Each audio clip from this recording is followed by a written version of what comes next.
What's happening, everyone? Welcome back for another episode of the Chamber Podcast. My name is Rob Johnson, and joining me in the studio today is Jenny LaRue and Mindy Oakes from Ivy Rehab for Kids. Welcome to the show. Thanks, Rob. So let's start off with just your background. So obviously, we had a lot of talk in the pre-show about just, your guys' heart for what you do. And there's a lot of enthusiasm, and just talking to you guys, I can feel how energetic and passionate you are about what you do. So let's go around the table, just kind of introduce yourself, kind of your role within the organization, and then we'll get into the larger scope of what Ivy does. Sound fair? Sounds good. Good. We'll start with you, Jenny. All right. So I am the Regional Vice-President for Michigan for Ivy Rehab for Kids. I came over to Ivy Rehab for Kids about 4.5 years ago in a partnership. Came over with 3 clinics, 2 in Howell and 1 in Brighton here in Michigan. And since then, in the last 4.5 years, I've been working on growing additional clinics for the state in areas where the services are needed for the kids. We provide occupational therapy, speech therapy, physical therapy, and applied behavior analysis. So just trying to identify where the need is in the state and bringing those services to those kids. And through identifying very good potential partners, we were able to also continue to grow. And that's how I met Mindy, through a merger and acquisition partnership in May. She came over with Kids in Motion, who has been established for 30 years, and I'll let her tell you about that. Awesome. So Mindy, tell us a little about yourself. Okay. So I was introduced to Mary about almost 10 years ago when I heard her story of what she did to build Kids in Motion and what a passion it was. I realized that I could really identify with wanting to help kids that way. And so I joined her team and in marketing and public relations. And then we partnered with Ivy Rehab for Kids 5-6 months ago. And it's been amazing, but busy, because we're just growing so much and the roles are changing a little, but it's all good. Anytime you go through a merger and acquisition, there's so many moving components to it. And I know Ivy's no stranger to growth. So it's just kind of a fact of the business. It's going to keep on growing because I think we're, in the marketplace, we're identifying a need, and parents and people that need the services of what you offer. It's just continuing to grow. So why don't we focus a little bit more on the business and talk about the different verticals or sectors of the business that Ivy Rehab focuses on. So we'll start with you, Jenny. So we'll start on that point of just give us a rundown of the organization and how you help different areas. Sure. So we offer pediatric OTPT speech and ABA services. We are infant and child development specialists. So we focus on kids from birth all the way through adolescence. Our applied behavior analysis is a program that we have specifically for kids on the autism spectrum disorder. We offer daytime, full day, half day, or after school opportunities to help those kids with the different behaviors and the different skills that they need to learn and need to work on associated with that ASD diagnosis. From there, we also offer occupational therapy that focuses on helping kids attain self-help type goals, helping those kids with sensory issues. A lot of our occupational therapists work on feeding therapy. Anything that helps bring function and help the kids get to their highest level of function that they can achieve. And then speech therapy, focusing on not only speech and language, but we look at that nonverbal language as well. How can we help those kids who don't have the ability to talk through augmentative communication, different things like that. We also work on articulation. Speech therapists can also work on feeding. So it's not just limited to speech and language. And then our physical therapists, of course, are working on getting our babies and our kids stronger, looking at torticollis and looking at toe walking, looking at any type of injuries and things like that. So it sounds like it's a very holistic approach to the long-term wellness of a child, ensuring everything from speech to PTOT and just behavioral therapy. As you guys have expanded the service and you've been in the marketplace for some time now, have you seen I'm sure the answer is going to be yes, but have you seen the long-term benefit of having a suite of services under one roof for that particular child? Yeah, definitely. When we started way back, we only offered OT, PT, and speech, but we quickly realized we needed to add that fourth service line of ABA. Yeah. It was so much more convenient for the family to have all of their services in one place. And even if they only got one or two of the services, it was still convenient to have everything. Not only was it convenient to the family, but it really increased the collaboration between the disciplines.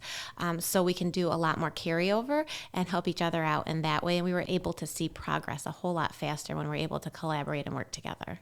That's tremendous. So Mindy, over to you. So tell me a little bit about what it's been like to go through the acquisition and kind of one of your favorite things that you've seen as you've gotten to work more with Jenny and her team.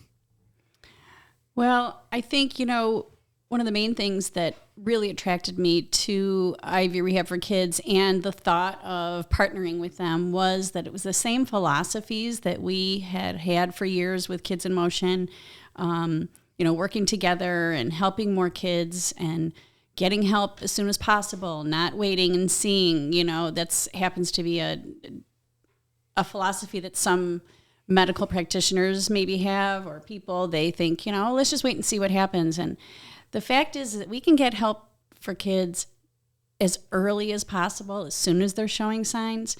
And I guess that's what really pulls at my heart, is being able to help more kids. And when I can see the progress, when I get to witness some of that in the clinics, it just warms your heart. And I've had relationships with kids that are nonverbal through these clinics and just being in there. And I love my job, if you can't tell. I get to tell everybody who we are and what we do, and work with the physicians and schools. And I just love it. And that's what's really cool about, in the pre-show talking to the both of you. If you're not watching this on YouTube, if you're listening, it's just the level of excitement that you guys bring to this particular topic just demonstrates how much you actually love what you do, which is, I have a medical background, so I've been with the practitioners and the professionals who are in the job not for the right reason.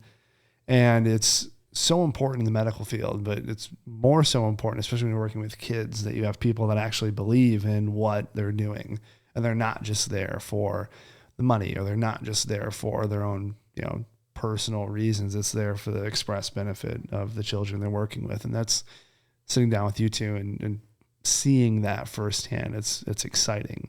It's exciting that exists. Mm-hmm. So where do you think that comes from?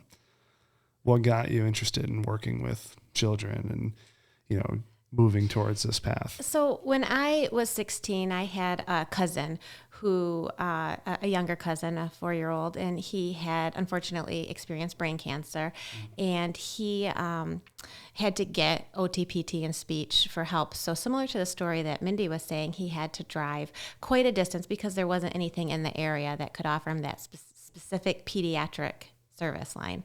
And so at 16, I was exposed to how those services really helped improve his quality of life. I met an amazing pediatric occupational therapist, and I said at 16, this is what I want to do.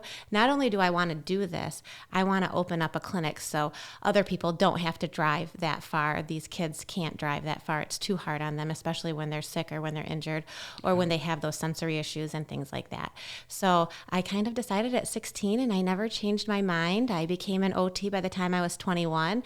I've never worked outside of pediatrics, have always done pediatrics in various places, joined Leaps and Bounds early 2008, I believe, and then partnered with Ivy Rehab in 2018 and been a pediatric OT ever since.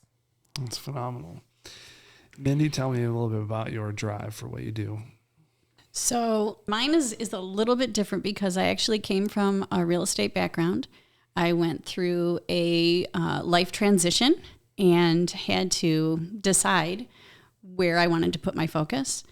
And for me, it was a little bit more of a divine intervention because I was pretty much led to Mary. And when I learned about her story of driving her child to therapy an hour, staying an hour, driving home an hour twice a week, and when I heard everything why she did what she did, and when she opened up Kids in Motion, it was like I was assigned to her And I've been with her ever since, but really feeling the passion for making sure that I'm the person to do this. I need to let everyone know that we're here and we're here to help kids.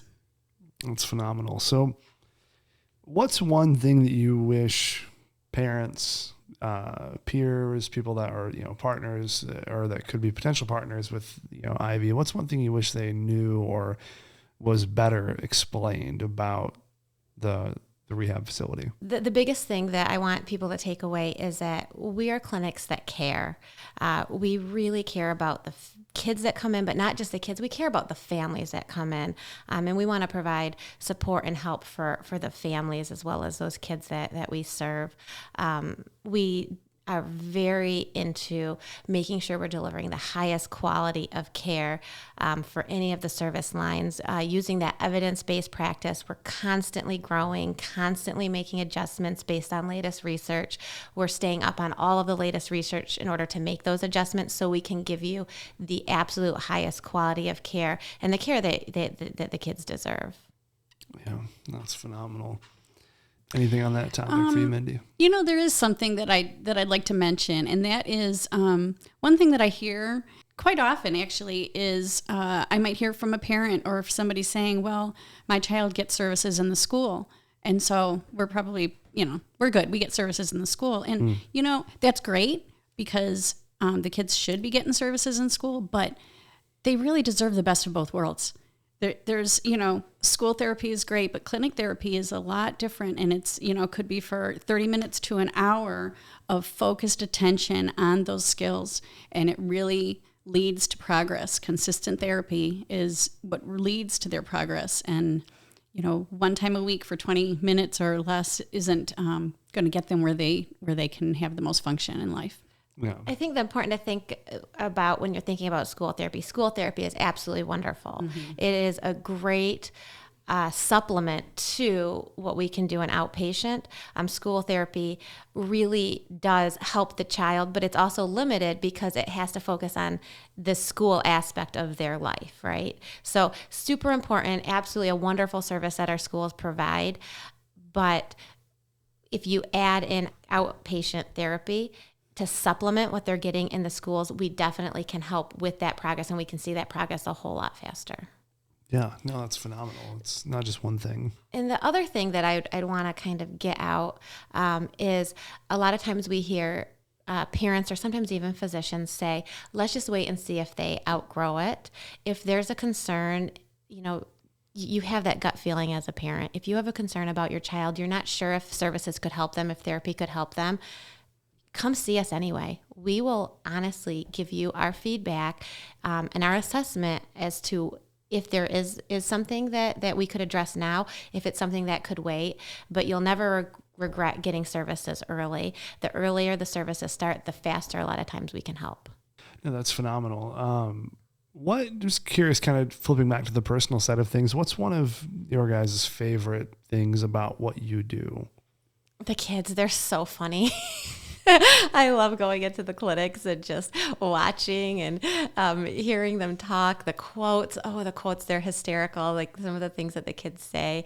I just love listening to them. I have to say the same thing. When I'm in the clinics and I hear the kids and when they're speaking and their cute little voices and just to see the progress made and how happy the parents are, it just feeds me. I love it. That's awesome. So if someone they have questions, they want to get started or get a hold of you, what's your preferred way that they do that?